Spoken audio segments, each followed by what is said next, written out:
नमस्कार. श्री स्वामी समर्थ सर्वांना. श्लोकदादूस चॅनलमध्ये तुम्हा सगळ्यांचे खूप खूप स्वागत आहे. स्वामी तुम्हा सगळ्यांना कायम सुखी ठेवो ही स्वामीचरणी प्रार्थना करते आणि आजच्या एका व्हिडिओला सुरुवात करते. तर आजचा व्हिडिओ असा आहे की वसुबारस असेल त्या दिवशी आपल्याला गाईला एक अशी वस्तू खायला द्यायची आहे की त्यामुळं काय होईल, घरातील संकटे असतील तर संकटे दूर होतात, मुलाबाळांची अभ्यासात प्रगती होते आणि मग आपल्याला सगळ्या देवांची आपल्याला सेवा करता येत नाही. त्यामुळे मग आपण या दिवशी गाईच्या पोटामध्ये 33 कोटी देव असतात असे म्हटले जाते. त्यामुळे मग या दिवशी आपण गाईला जर ही वस्तू खायला दिली तर मग आपल्याला सगळ्या देवांचा आशीर्वाद लाभतो. त्यामुळे मग आपल्यावरती म्हणजेच आपल्या घरावरती सगळ्या देवांची कृपा कायम राहते. तर मग अशी कोणती वस्तू आहे ज्यामुळे मग आपल्याला गाईला खायला द्यायची आहे ते आजच्या व्हिडिओमध्ये आपण बघणार आहोत. व्हिडिओ शेवटपर्यंत नक्की बघा. व्हिडिओ जर आवडला तर व्हिडिओला लाईक करा. तर सगळ्यात पहिली गोष्ट, तुम्हा सगळ्यांना दिवाळीच्या खूप खूप शुभेच्छा. वसुबारस हा 28 ऑक्टोबरपासून सुरू होणार आहे, म्हणजेच की दिवाळीचा पहिला दिवस असा म्हटले जाते. तर त्यामुळे रमा एकादशी आणि वसुबारस ही एकाच दिवशी आहे. तर त्यामुळे मग आज आपल्याला काही म्हणजेच गाय आणि वासराची आपल्याला पूजा करायची आहे. तर मग त्या दिवशी आपण काय करतो की गाय आणि वासराची पूजा मांडली जाते. म्हणजेच आता काही ठिकाणी गाय आणि वासरू या दिवशी नसतात, त्यामुळे मग मूर्ती वगैरे आणतात आणि मग पूजा मांडली जाते. म्हणजेच की दिवाळीच्या सुरुवातीला येणारा वसुबारस हा सण आश्विन महिन्यातला द्वादशी या दिवशी साजरा केला जातो. यास गोवत्स द्वादशी असेही म्हणतात. वसुबारस पूजा याबद्दल मग आपण आज सगळी माहिती घेणार आहोत. काय होतं की या दिवशी पुष्कळ महिला मग उपवास करतात. आपल्या मुलाबाळांना चांगले आरोग्य मिळावे, सुख लाभावे म्हणून ही पूजा करतात. वसुबारस साजरा करण्यामागे अजून एक हेतू आहे की गाईच्या पोटामध्ये 33 कोटी देव असतात. त्यामुळं मग वसुबारस ही दिवाळीची पहिली सुरुवात असते, म्हणजेच की पहिला दिवा असतो. त्यामुळं मग गाईची पहिल्या दिवशी पूजा केली जाते. तर तिथून पुढे मग दिवाळीचे दुसरा दिवस आणि मग अशी दिवाळी साजरी केली जाते. तर मग या दिवशी आपल्याला काय करायचं आहे की आता बऱ्याच ठिकाणी गाय वासरू म्हणजेच की गाईचा गोठा वगैरे नसतो. म्हणजे अगोदरच्या काळात काय असायचं, सगळ्यांच्या घरी गाय वगैरे म्हशी वगैरे असायच्या. त्यामुळं मग त्यांना मग गाईची मूर्ती म्हणा किंवा फोटो म्हणा आणण्याची आवश्यकता नव्हती. पण आत्ताच्या काळामध्ये शेती एवढी कोण करतच नाही. त्यामुळं मग गाई म्हशी वगैरे नसतातच. त्यामुळं मग मूर्ती वगैरे आणून मग पूजा केली जाते.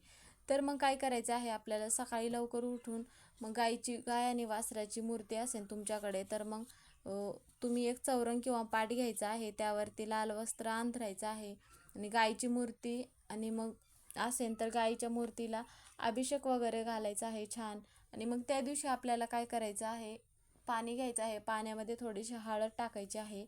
हळद किंवा गंगाजल टाकलात तरी हरकत नाही.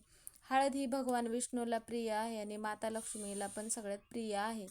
हळद ही नकारात्मक ऊर्जा शोषून घेण्याचं काम करते. त्यामुळे आपल्याला दिवाळीमध्ये दररोज आपण ज्यावेळेस घराच्या बाहेर पाणी शिंपडतो त्यावेळेस मग दररोज गंगाजल आणि पाण्यामध्ये मिक्स करून मग आपल्याला ते घराबाहेर पाणी शिंपडायचं आहे. तसं जर असेल तर ज्यावेळेस तुम्ही फरशी पुसत असाल किंवा घरात पाणी शिंपडत असाल तरी पण मग त्यावेळेस पण हळद आणि गंगाजल पाण्यामध्ये मिक्स करून मग ह्या पाणी म्हणजे फरशी पुसून घ्यायचं आहे. ह्या गोष्टी तुम्हाला सलग 5-6 दिवस करायच्या आहे, जोपर्यंत दिवाळी संपत नाही तोपर्यंत. म्हणजेच की माता लक्ष्मीचा वास राहतो घरात आणि नकारात्मक ऊर्जा निघून जाते. त्यामुळं मग ह्या गोष्टी आपल्याला करायच्या आहेत. तर मग काय करायचं आहे, तर मग गाईला वगैरे अभिषेक वगैरे करून झाल्यानंतर मग गाईची छान अशी पूजा वगैरे करायची आहे. वस्त्र वगैरे गाईला आता बाजारात तुम्हाला भेटतीनच, गाईची मूर्ती वगैरे असल्यानंतर वस्त्र पण विकायला असतीनच. पण काय होतं, ज्या ठिकाणी गोशाळा वगैरे आहे किंवा ज्यांच्या घरी गाय आणि वासरू आहे त्या ठिकाणी त्यांना छान अशी आंघोळ वगैरे घालतात आणि मग त्यांना सजवतात. गाईला वगैरे नाही का गळ्यात घंटा वगैरे बांधतात आणि मग गाईची छान पूजा वगैरे करून मग अशा पद्धतीने गाईला फुलांचा हार वगैरे घालून गाईला सजवलं जातं. पण आत्ताच्या काळात गाई वगैरे जास्त नसल्यामुळे मग काय होतं, घरीच मूर्ती वगैरे आणून मग घरीच पूजा वगैरे केली जाते. तर मग काय करायचं आहे त्या दिवशी की मग गाईला वस्त्र वगैरे घालायचं आहे, फुलांची माळा वगैरे बनवायची आहे. मग गाईला गोडाधोडाचं नैवेद्य बनवायचं आहे. आता जे पण काय तुम्ही गोडाधोडाचं नैवेद्य बनवणार आहात त्यामध्ये फक्त दूध, दही हे म्हणजे गाईच्याच पदार्थापासून बनवले जातात.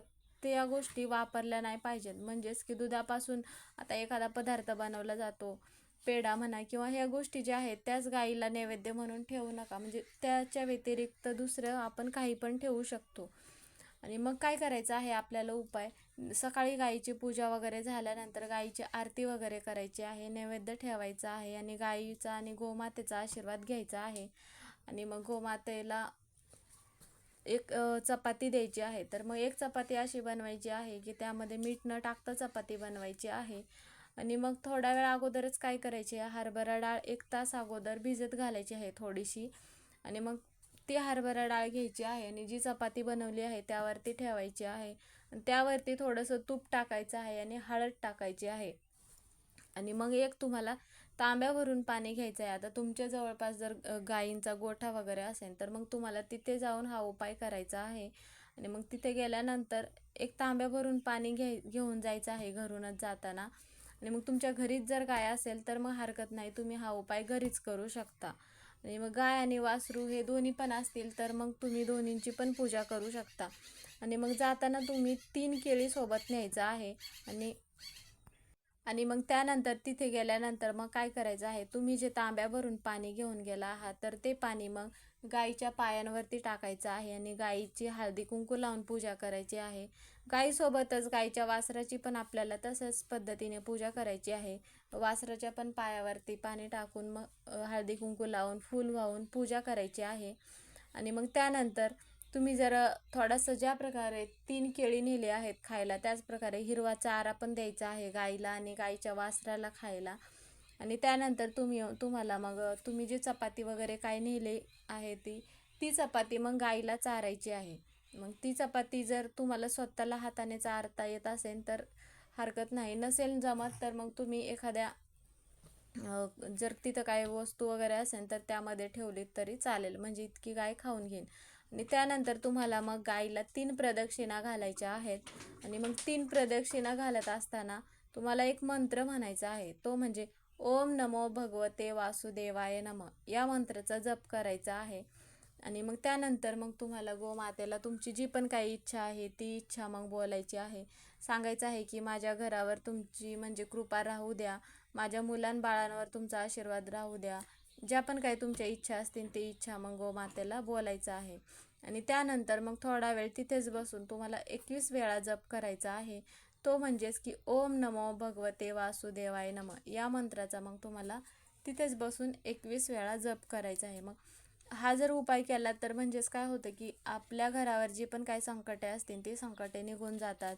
आणि मग आपल्यावरती म्हणजे आपल्या घरांवरती सगळ्या देवांची कृपा कायम राहते. आपण म्हणजे तुम्ही सगळे बघताच की गाईच्या पोटामध्ये 33 कोटी देव असतात असा फोटो तुम्ही पाहिलाच असेल. त्यामुळे आपल्याला दररोज प्रत्येक देवांची सेवा करणं शक्य होत नाही. त्यामुळे मग आपल्याला हा जो उपाय आहे तो उपाय हा वसुबारस आहे त्याच दिवशी हा उपाय करायचा आहे. त्यामुळं मग हा उपाय तुम्ही करू शकता. तर आजचा व्हिडिओ कसा वाटला कमेंट करून नक्की सांगा. कमेंटमध्ये ओम महालक्ष्मी नमः किंवा श्री स्वामी समर्थ लिहायला विसरू नका. व्हिडिओ तुम्हाला जर आवडला तर व्हिडिओला लाईक करा. चॅनलवर जर नवीन असाल तर चॅनलला सबस्क्राईब करायला विसरू नका. परत एका नवीन व्हिडिओमध्ये पुन्हा भेटू. व्हिडिओ पूर्ण बघितल्याबद्दल धन्यवाद.